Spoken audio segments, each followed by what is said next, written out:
nome dele é Jesus. Nome dele é Jesus. Oh, de todas as horas, Jesus. De todos os momentos, Jesus. Estavas conosco do princípio até nessa outra parte, Deus do céu. Entregamos todo momento a Ti e ouviste a oração de cada um, Senhor Jesus. E desceste e deste solução, e desceste e libertaste a cada um, Deus do céu. Nessa manhã se manifesta sobre o coração de cada um, sobre a saúde de cada um. Reina e governa do princípio ao fim, em nome do Senhor Jesus. Amém. Amém, igreja. Amém. Aplauda ao Senhor Jesus Cristo. Por favor, pode se sentar. Sem mais tardar, queridos,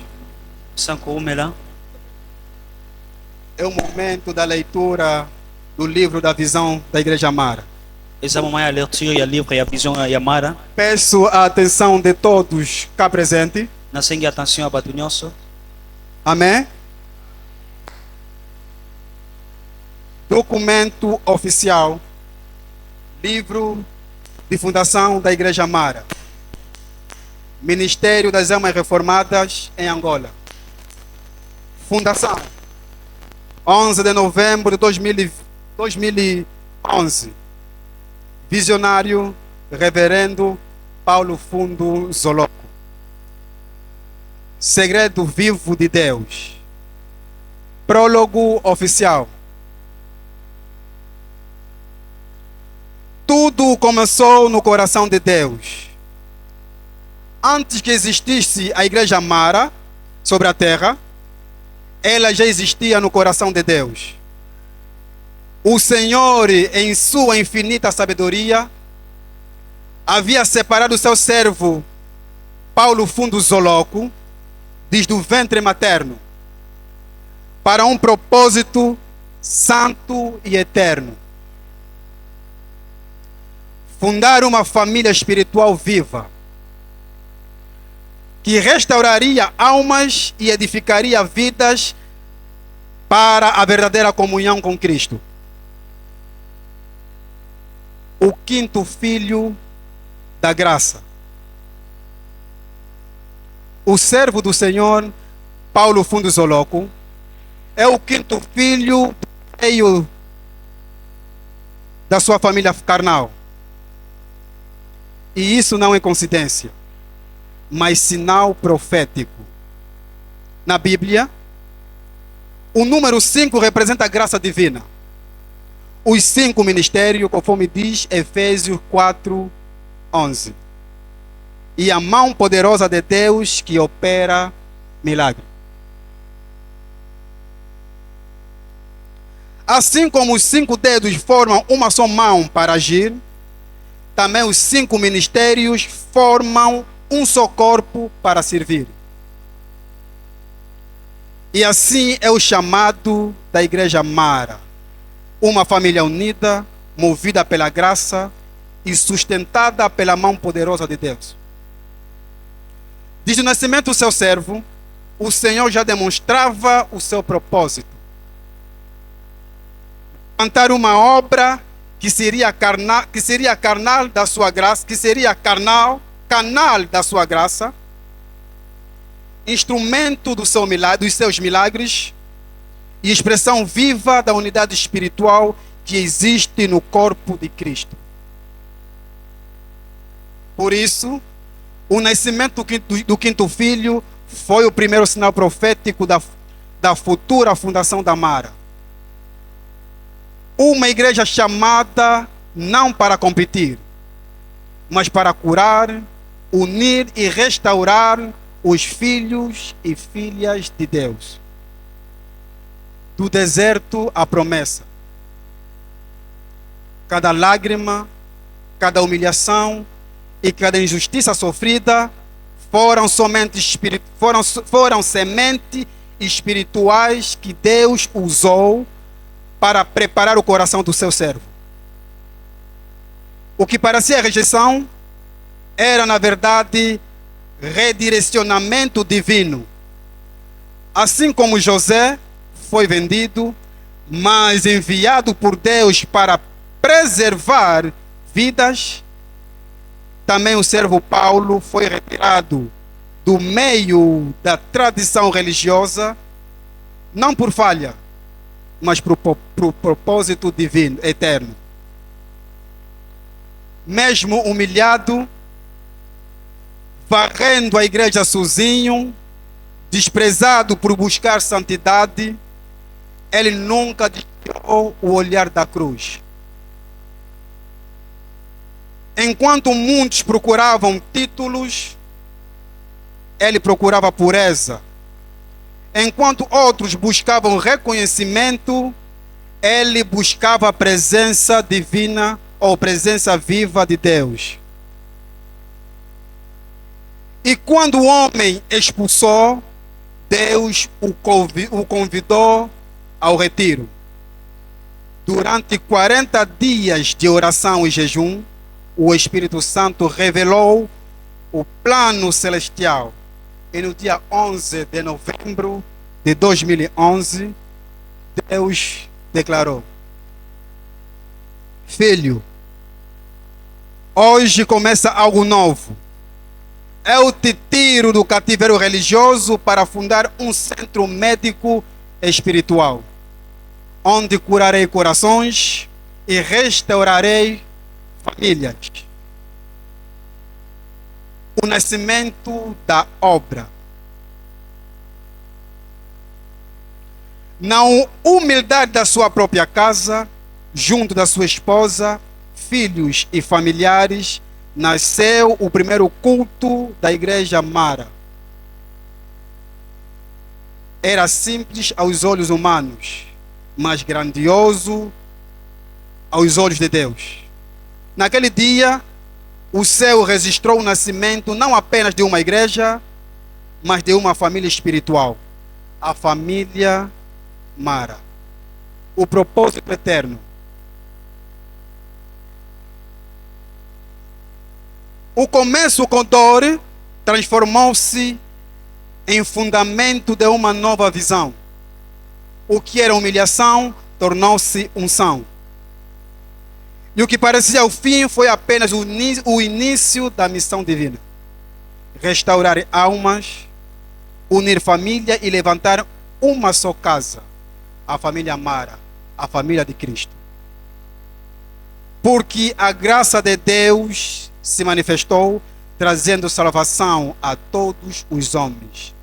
Carta de São Paulo a Tito, capítulo 2, versos 11. Nos anos de serviço, mesmo sendo injustiçado, humilhado e esquecido, ele manteve os olhos fixos na cruz. Enquanto os outros buscavam posição, ele buscava santidade e comunhão com Deus. Mesmo varrendo a igreja sozinho, mesmo sendo deixado de lado nos momentos de honra, ele preservou o amor e na fidelidade ao Senhor. E quando parecia o fim, Deus estava apenas preparar o início de uma nova era espiritual. Ali, no deserto espiritual da solidão, nasceu a visão da Mara. No dia 11 de novembro de 2011, uma data profética, o céu se abriu e Deus declarou: Filho, hoje começa algo novo. Eu te retiro do cativeiro religioso para estabelecer um centro médico espiritual, onde curarei corações e restaurarei famílias. Naquele dia, o Espírito Santo selou o início de uma família espiritual e não apenas de uma igreja. Hoje, a igreja Mara vive para cumprir a missão: restaurar almas, unir família e edificar um só corpo, a família de Cristo. E tudo o que aqui está escrito não é apenas uma história humana, mas um testemunho eterno do Deus que transforma lágrimas em ministério e rejeição em unção, e dor em propósito. O que Deus começa, nenhum homem pode impedir. Carta ou epístola de São Paulo aos Filipenses, capítulo 1, verso 6. A provação, justiça e fidelidade, o caminho do servo.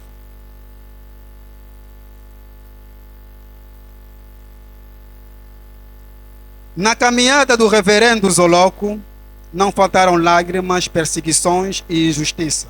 Mas, em cada momento, a fidelidade de Deus foi a nossa força. Este livro é um testemunho vivo de que aquele que permanece fiel em meio à humilhação é sustentado pelo braço do Senhor. Bem-aventurado os que sofrem perseguição por causa da justiça, porque deles é o reino dos céus. São Mateus, capítulo 5, verso 10.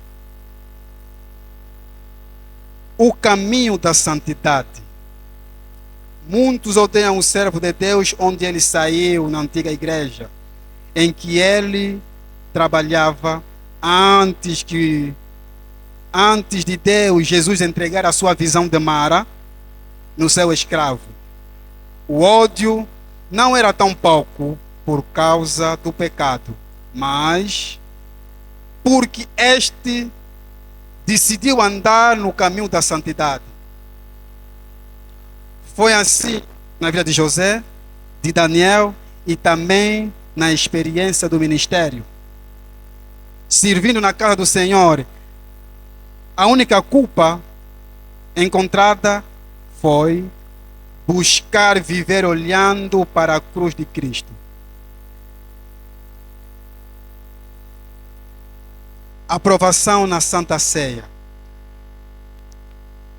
Num domingo, diante da igreja inteira, fui impedido de distribuir a Santa Ceia.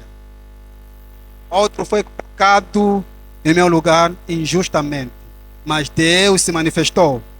Em poucos minutos, o mesmo que foi o que substituiu, deixou cair a Santa Ceia. E todos reconheceram que o Senhor defende os seus servos fiéis. Aprovação no casamento. Até no casamento provê a injustiça. Pelas normas, cada pastor deveria receber apoio financeiro da direção e das paróquias.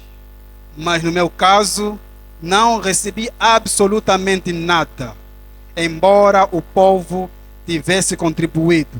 Ainda assim, permaneci fiel. Entendo que o meu sustento não vem dos homens, mas de Deus. Este testemunho não é contado para despertar mágoas, mas para fortalecer e advertir a família da Mara, ou advertir a família Mara. Cada crente tem o dever de velar o coração, para que o diabo não semeie discórdia nem divisão dentro da família espiritual. Quem serve a Deus nessa casa deve amar e valorizar a visão e a chamada. Entendo que somos uma verdadeira família espiritual. Quando houver injustiça, não murmure, nem abandone o altar. Lembre-se que o justo juiz está observando. A fidelidade em tempos de humilhação é a semente da honra que Deus manifestará no tempo certo. E não nos cansemos de fazer o bem, porque a seu tempo ceifaremos, se não houvermos de falecidos. Gálatas capítulo 6, verso 9. Testemunho de provação e fidelidade.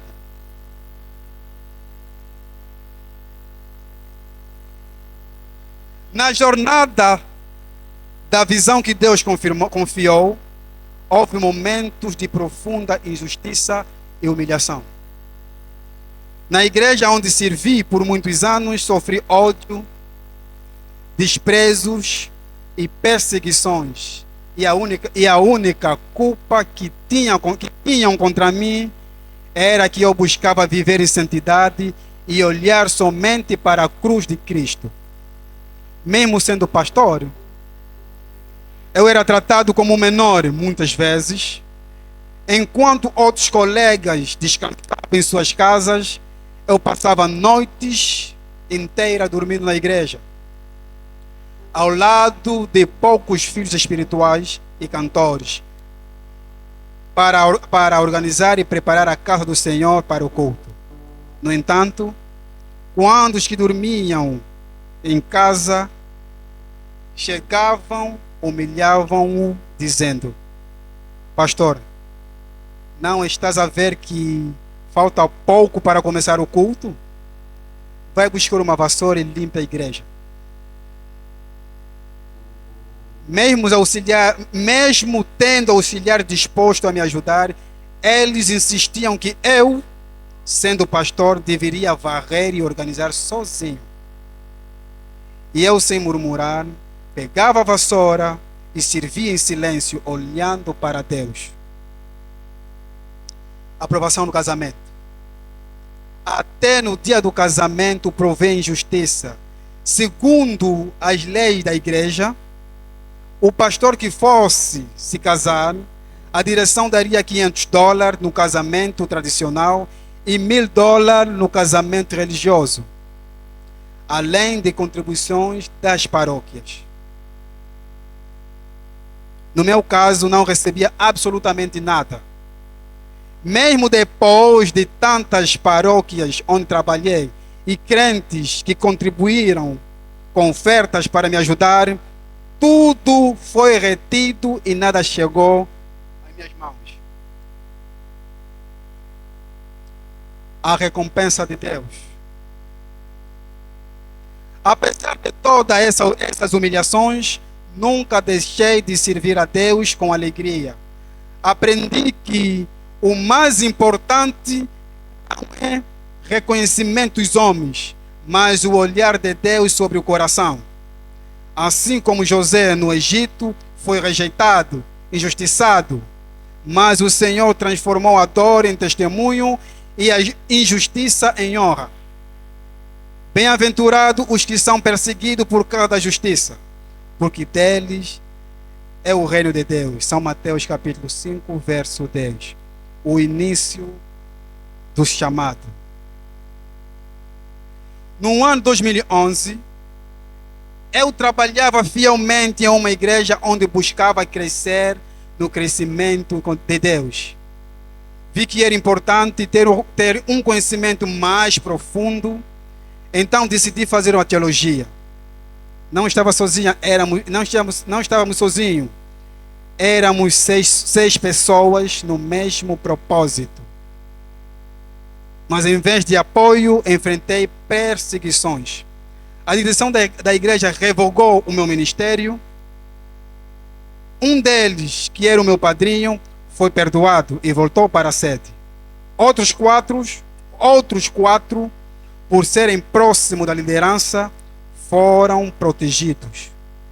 Eu, porém, fui suspenso e expulso no domingo de 4 de setembro de 2011, apenas porque busquei aprender mais sobre as coisas de Deus.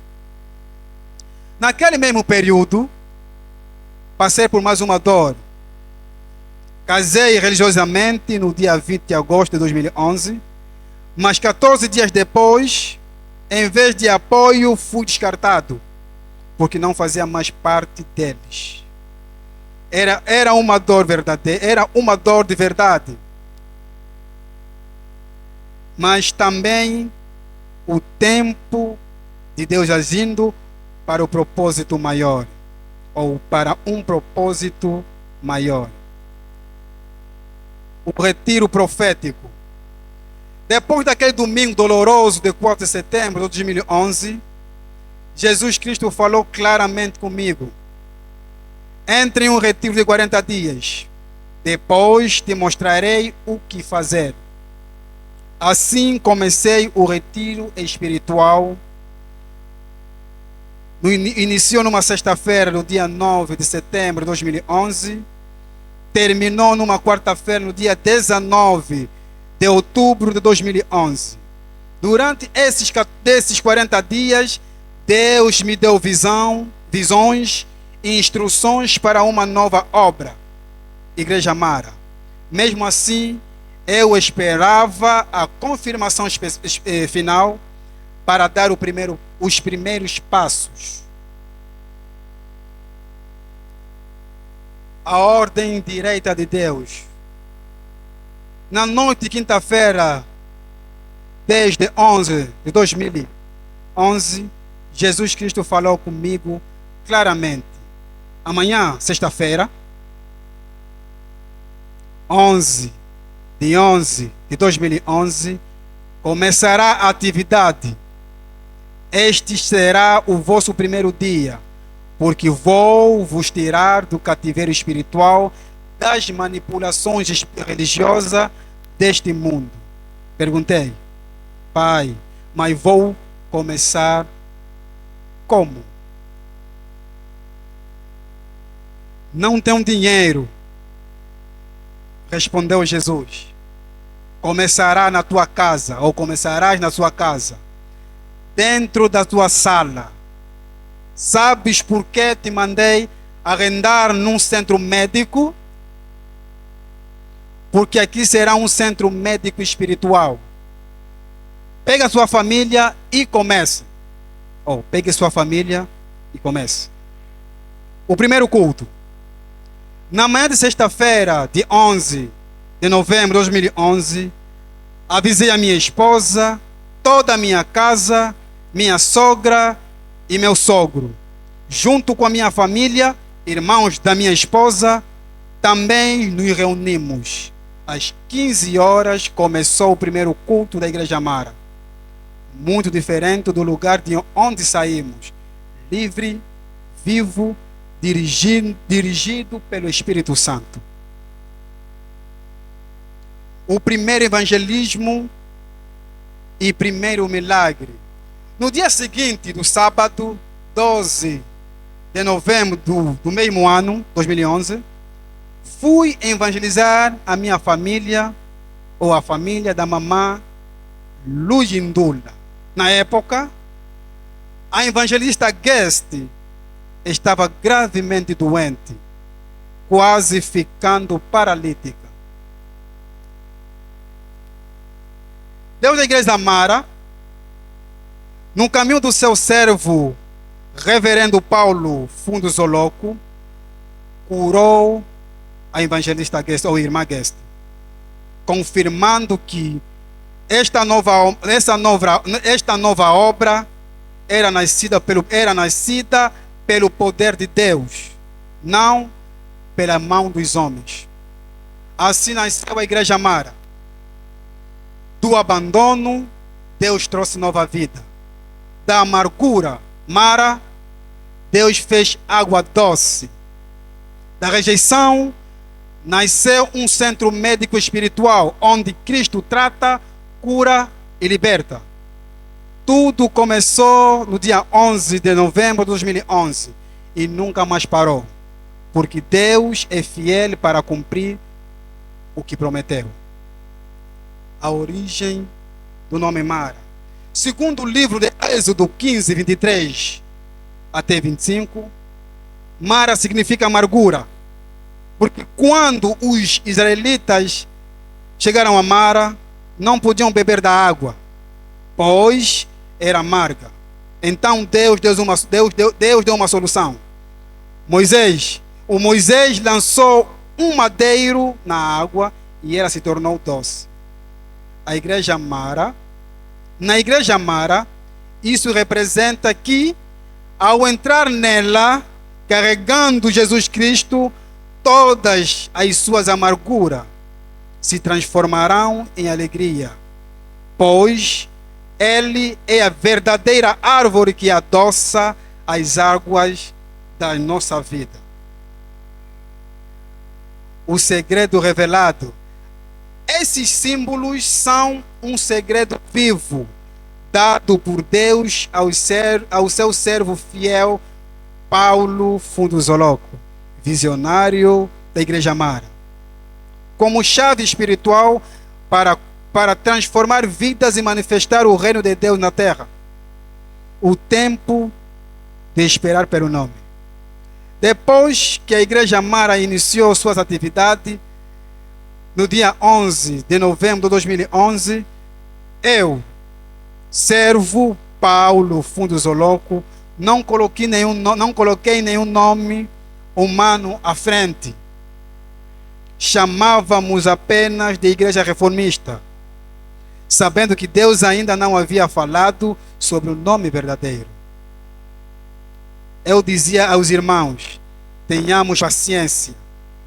Não vamos cometer o mesmo erro de Saul, que por falta de paciência não esperou o profeta Samuel queimar o sacrifício e assim trouxe azar para a sua vida.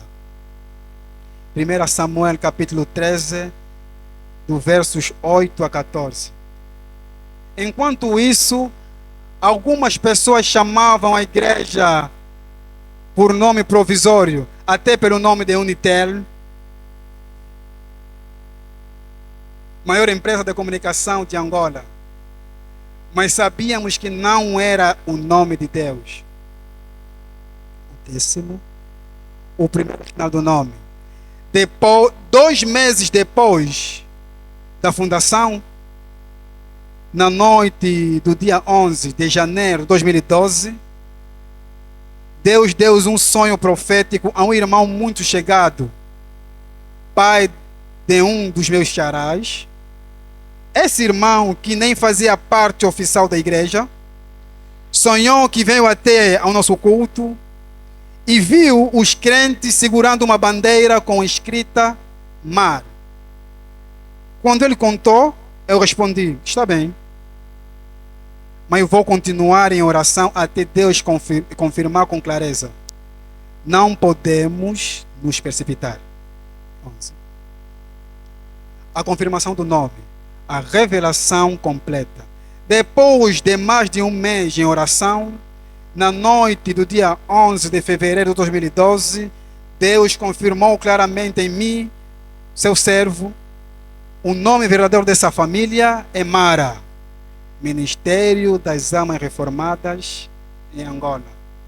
Na mesma noite, Jesus Cristo, Rei da Mara, me entregou também os 4 símbolos oficiais. Primeiro, 2 espadas inclinadas.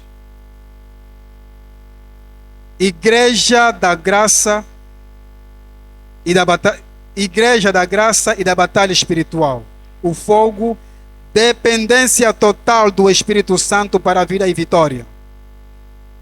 O terceiro, a Trindade ou 11 de 2011, as 3 pessoas, Pai, Filho e Espírito Santo, dentro do corpo de Jesus Cristo, Deus da Mara.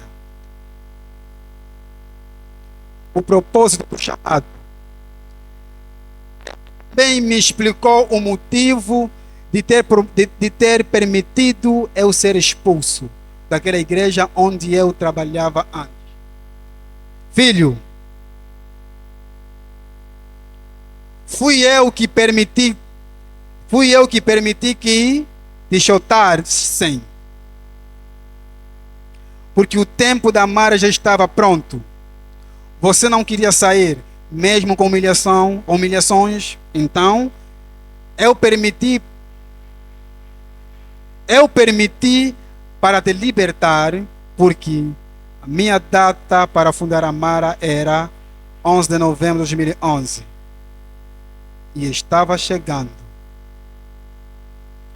Deus revelou o mistério do 11. 3 11 simbolizam as 3 pessoas em um só corpo, a Trindade viva. O 20 representa a solução, bênção, união e prosperidade. E ele disse: filho, o que eu estou criando aqui não será apenas uma igreja como o mundo pensa, mas será uma família unida. E eu, teu Deus, abençoarei muito você e a toda essa família. O segredo da escolha.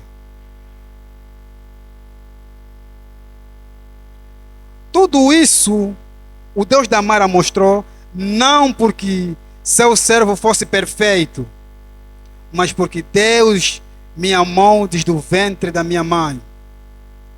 Na infância, muitos tentaram te matar, mas eu, teu dono e teu Deus, sempre tive presente para defender ou para te defender. Assim se levantou a Mara, Ministério das Almas Reformadas em Angola. Uma família, não apenas uma igreja, um centro médico espiritual, não apenas um templo, uma chave viva na mão de Deus que transforma Mara, amargura, em doçura, cura e vitória. A explicação do símbolo da igreja Mara: duas espadas. Segunda carta de São Paulo aos Coríntios, capítulo 6, verso 7. Pelas armas da justiça, quer de ataque, quer de defesa. A linha A. Espada da direita, arma ofensiva. Simboliza ataque espiritual, luta contra demônio, feitiçaria, obras das trevas. Representa a vida ativa de oração, jejum, sacrifícios, fé, vigília, retiro pessoal. E a fé que avança e conquista. A linha B. A espada da esquerda, arma defensiva, simboliza proteção espiritual, escudo do cristão. Representa pureza, santidade, temor de Deus, integridade, vida reta, paz com todos. E a vida que te guarda dos ataques do inimigo. Segundo, o fogo. Zacarias 4:6. Não por força nem por violência, mas pelo meu espírito, diz o Senhor dos Exércitos. Simboliza o julgamento de Deus e o Espírito Santo. Sem o Espírito Santo, Sansão não venceria o leão. Juízes 14, 5, 6. E Davi não mataria Golias. 1 Samuel 17, 45 a 50. E o poder vivo que nos capacita a vencer batalhas espirituais. Terceiro, a Trindade, ou 11, 11, 11. Mateus capítulo 28, versos 19. Portanto, ide, fazei discípulos de todas as nações, batizando-os em nome do Pai e do Filho e do Espírito Santo. Representa o Deus vivo, único em três pessoas: Pai, Filho e Espírito Santo. Toda a vida na igreja Mara depende da atuação completa da Trindade Santa. Indivisível, perfeita e essencial. Nota bem, uma nota explicativa. Nota explicativa oficial. Na verdade, quando falamos de visão, estamos falando do objetivo principal da missão que Deus revelou. Na igreja Mara, muitos citam Isaías 4:6. E haverá um tabernáculo para a sombra contra o calor do dia, e para refúgio e esconderijo contra a tempestade e chuva. Mas é importante entender, este texto não é a visão da Mara, é o sustento da visão. Assim como Deus disse a Moisés: tira o meu povo do cativeiro e leva-o à terra prometida. A visão não era o deserto, nem as tendas, nem a maná, nem o maná. Tudo isso era sustento. Mas a verdadeira visão era chegar à terra prometida. Na igreja Mara, Deus falou claramente ao seu servo: filho, Eu não quero somente uma igreja. Eu quero, através das tuas mãos, construir igrejas como uma só família. Verdadeira família espiritual ou espirituais. Este é o coração da visão da Mara. Ser uma família espiritual unida.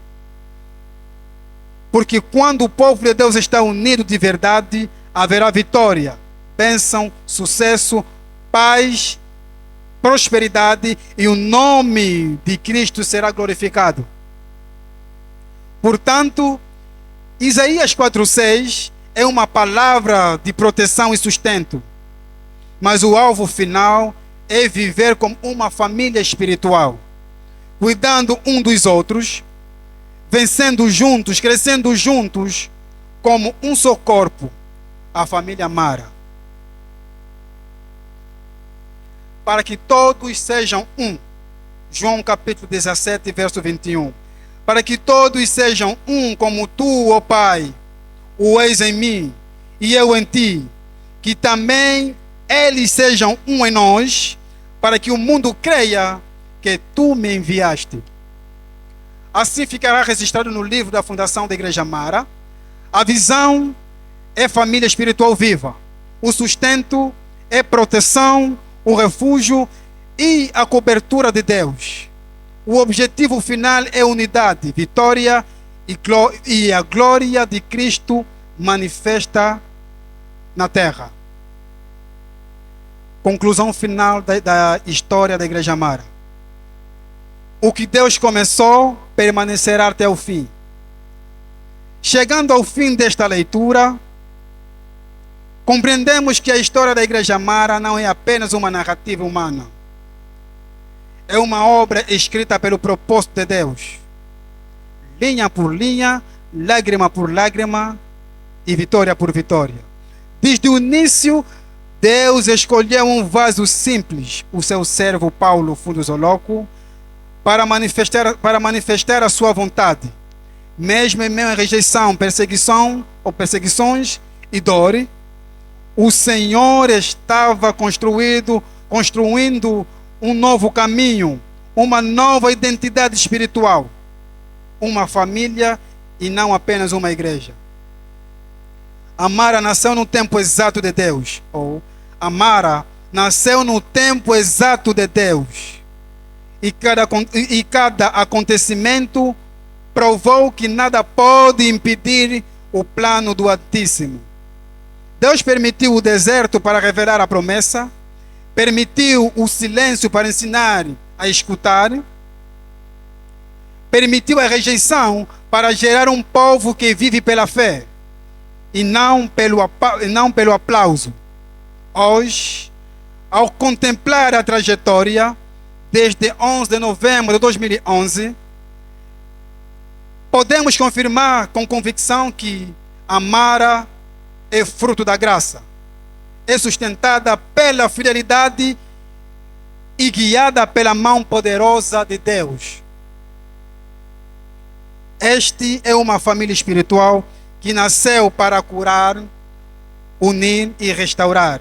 O seu símbolo, as duas espadas, o fogo e a Trindade, não são apenas figuras, mas testemunho vivo da presença do Deus Todo-Poderoso no meio do seu povo.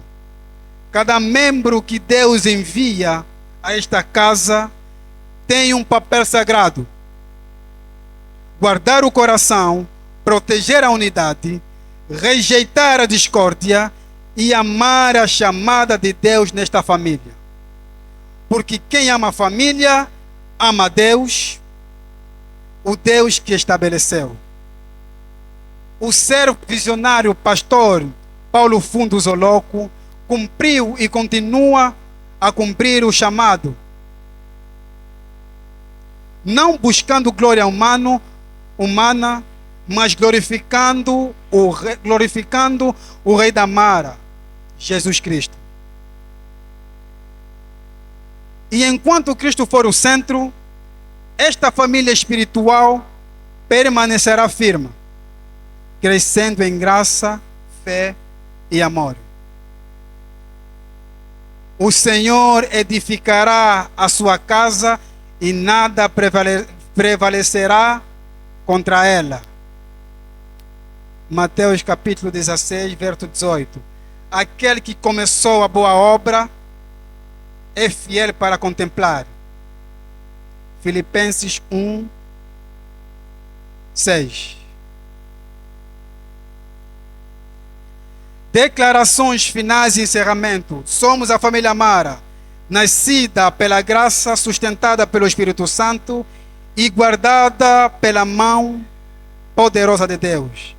Permaneceremos firmes na visão, unidos no amor e fiéis ao propósito que o Senhor nos confiou. Assinado para a glória de Deus, Pastor Paulo Fundo Zoloco, o servo visionário e fundador da Amara. Obrigado. E é tudo.